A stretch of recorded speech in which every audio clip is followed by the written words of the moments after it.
السلام عليكم، مرحبا بكم في قناة حلويات فوزية.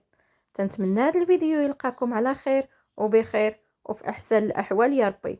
اليوم ان شاء الله غادي نشارك معكم كيك بثلاثه طبقات، تيجي رائع غزال وزوين بالليمون والبنان. ولقيت هاد الليمون هادي علاش لي ما نستغلوش، وتيجي في لي كيك اولا في لي بريوش تيجي رائع غزال وزوين. تابعوا معايا الفيديو حتى الاخير. الى عجبكم ما تنسونيش من اللايك والاشتراك والبارطاج مع العائله والاحباب لتعم الفائده. وتنشكر البنات بزاف اللي تيسولوا عليا وتيقولوا لي فوزيه فين غيبتي علينا. انا رجعت لكم ب... بحلوه اولا بكيك طبقات اللي رائع وغزال. نبداو على بركه الله ونبداو بالمقادير وطريقه التحضير. بسم الله على بركه الله. اول حاجه عندنا بيضه، نص كاس ديال الزيت، نص كاس ديال سنيده، وياغورت ديال الفاني اولا ياغورت طبيعي اللي بغيتو. عندي هنايا واحد حامضه ليمونه، القشور ديال الليمونه اولا ديال الحامضه اللي بغيتو غادي ديروها خماره. وفي اناء غنديرو قريصه ديال الملحه، غنديرو فيها نديرو البيضه. هاد الكيك راه ما تيحتاج لا طراب كهربائي اولا كاس ديال المولينيكس اولا حتى حاجه، غير بالطراب ديال اليد اولا غير بالفرشيطه. الكيك ديالنا سهل وبسيط، ومقادير ما كايناش شي مقادير اللي كثيره. المهم تنديروا ديك البيضه مع شويه د الملحه مع نص كاس ديال سنيده. اللي بغى يعوض الياغورت بالحليب يمكن له يعوض بنص، يديروا نص كاس ديال الحليب اولا يدير نص كاس ديال عصير الليمون. المهم كما بغيتو غادي ديروه تيجي رائع وغزال. هنايا درت بشور ليمونه. اللي بغى يدير قشور ديال حامضه اولا يدير نكهه الفاني ممكن. انا بغيتو يجي غني بالنسمه ديال الليمون، درت قشور ليمونه. هنايا غندير الياغورت كما قلت لكم الا بغيتو تعوضوه. انا درت ياغورت الفاني، اللي بغيتو ديروا ياغورت طبيعي اولا نص كاس ديال الحليب اولا نص كاس ديال الليمون. باش ما بغيتو تعوضوه اللي كان عندكم متوفر غديروه. كيك رائع سهل وبسيط، والمقادير اللي كما قلت لكم بسيطه وموجوده في كل دار. صافي غندير داك الياغورت غنخلطو مزيان بالخلاط اليدوي.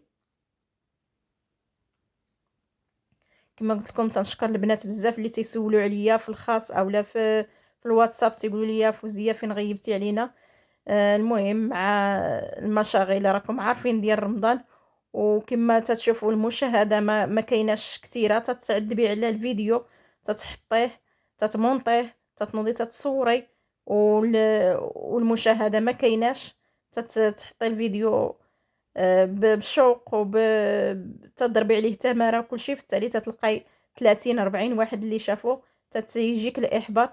ملي اتصلوا بيا البنات وتيقولوا لي علاش غيبتي علينا صورينا. المهم انا غادي نصور الفيديوهات اللي كان عندي غادي نصوروا ان شاء الله وغادي نحطو. نتمنى انكم تفرجوا، واللي ما تفرجش ماشي مشكل، لحقاش ما بقاش عندي الغرض دابا انني نخدم على القناه اولا انا براسي بغيت نحط فيديوهات باش يبقاو لي. النهار اللي نبغي نشوف شي فيديو راسي غادي ندخل نشوفه. اما باش نخدم على القناه باش نتسناها انها تطلع اولا انها توصل الطوندونس هذه صافي انا تاكدت بانه ما يمكنش. على حساب هذه المشاهده اللي عندي حاولت 3 سنين وانا خدامه على القناه، ما كاينش شي مشاهده، ما كاينش شي تفاعل مع القناه ديالي. صافي فوت امر الله وقلت غادي نبقى النهار اللي تكون عندي هكايا شي وصفه اللي زوينه غادي نشاركها مع البنات اللي باغي اللي تيسولوا فيا. غادي نحطها اللي بغى يتفرج مرحبا والف مرحبا، واللي ما تفرجش اولا ما بارطاجاش او مرحبا والف مرحبا، ما عنديش المشكل. نكملوا في موضوعنا. في الوصفه عندي درت خماره وحده مع الطحين. المهم هانتوما الطحين تنديروه حتى تكون قاصحه العجينه ديال الكيكه، ما تكونش مرخوفه بحال العجينه ديال الكيكه، تكون قاصحه عليها. تنديروها في الفران العافيه غير من تحت. المده ديال ثلث ساعه دغيا تطيب حيت ما تكونش طبقه غليظه بزاف. صافي غادي نخليوها ثلث ساعه العافيه ناقصه. اللي عنده الفران ديال الغاز راه غينقص منها، واللي عنده الفران ديال ديال الضو. المهم راه 120 100 حتى 160 درجه تنديروها حتى طيب. ملي تتخرج تنسقيوها بواحد 4 كاس ديال الليمون. صافي هنايا لا كريم باتيسري. المهم فاتني هاد اللقطه، ما صورت لكمش الطريقه ديال لا كريم باتيسري، راه كلشي تيعرف كيفاش يدير لا كريم باتيسري. عندي نص سيطرو ديال الحليب، مع 3 المعالق تانيده، 3 المعالق ديال لا كريم باتيسري، تنخليهم حتى تيطيبوا ويعقدوا. زدت ليهم ياغورت ديال درهم، دابا راه ولا ب30 ما بقاش بدرهم.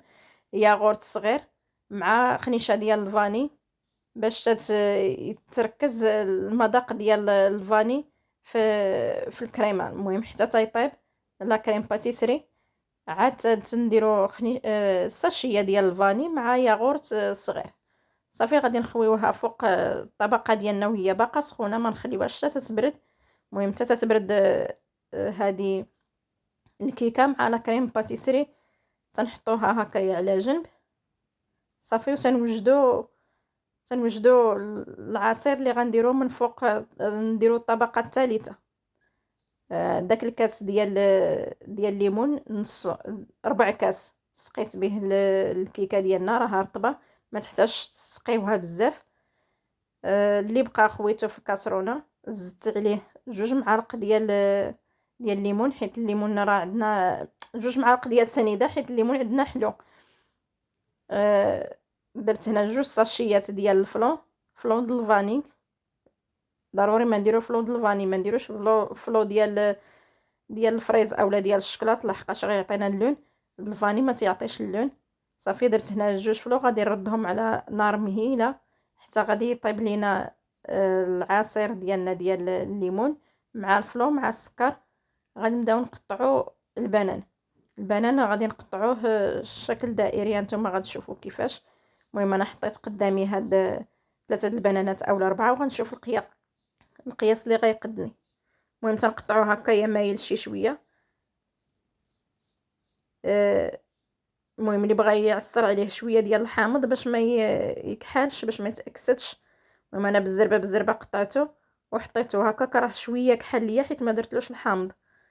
الا بغيتوه ما يكحلش ديروا له شويه ديال القطرات ديال الحامض اولا ديال الخل، ما تيكحلش. صافي غنمشي بهذه الطريقه هكايا. غادي نستف البنان اللي عندي كامل. غنغطي الوجه ديال لا كريم باتيسري بالبنان. المهم اللي عنده الفريز وبغى يدير الفريز، يدير الفلون ديال الفريز مع الليمون، تيجي رائع وغزال حتى هو. صافي بهذه الطريقه. هنايا الفلو ديالنا راه طاب. غادي نقلب المعلقه وغادي نخوي فوق الظهر ديال المعلقه لحقاش هو سخون. الا خويناه نيشان فوق لا كريم باتيسري غادي يتقبها لنا ويخسر لنا لا كريم باتيسري. ضروري ما نقلبوا المعلقه نخويو عليه الفلو ديالنا باش ما يخسرناش الطبقه الثانيه. صافي غادي نخوي عليها وغنخليه يبرد شي شويه. غنغطيه بالسلوفان ونخشيه في الثلاجه واحد ساعه ولا ساعه ونص. المهم هنايا هاد البضيصات شفتهم مازالين ما تغطاوش بالفلون، تنولي نعاود نغطيهم وتنخوي عليهم هكايا غير بشويه قبل ما يجمد. الا مشى تجمد صافي ما تقدوش تحطوا فيه يدكم لحقاش غيتخسر. صافي كما قلت لكم غنخليه هكايا واحد شويه يبرد باش ما نخسروش عاوتاني الثلاجه نديرو فيها سخون حتى تيرد الروح شي شويه يبرد. تنغطيوه بالسلوفان ونخشيوها في الثلاجه واحد الساعه ولا ساعه ونص. صافي وتنجبدوها من بعدها نتوما من بعد ما بردات مزيان. صافي غادي نحطها في طبق ديال التقديم. تتجي رائعه غزاله فتيه وزوينه. سمحوا لي ما قطعتهاش معكم لحقاش كنت درتها لواحد الاخت طلباتها مني، ديتها لها لدارها، ما قديتش نقطعها باش نوريكم. ما يمكنش غادي نديها لها مقطعه. هانتوما الطبقات تيجيو باينين، الكيك تيجي رطب، اسفنجي وغزال. طبقه ديال لا كريم باتيسري تتجي رائعه بالمذاق ديال الياغورت، تتجي ولا اروع. وكما تتشوفوا تتجي غزاله وزوينه. نتمنى الفيديو يعجبكم وينال الاستحسان ديالكم، ونتمنى اللي شاف الفيديو وصل معايا حتى لهنا يدير لايك واشتراك والبارطاج مع العائله والاحباب لتعم الفائده. وخليتكم على خير الى فيديو قادم ان شاء الله، ونتمنى انني نصور معكم فيديوهات اخرين ويعجبكم ان شاء الله. مع السلامة.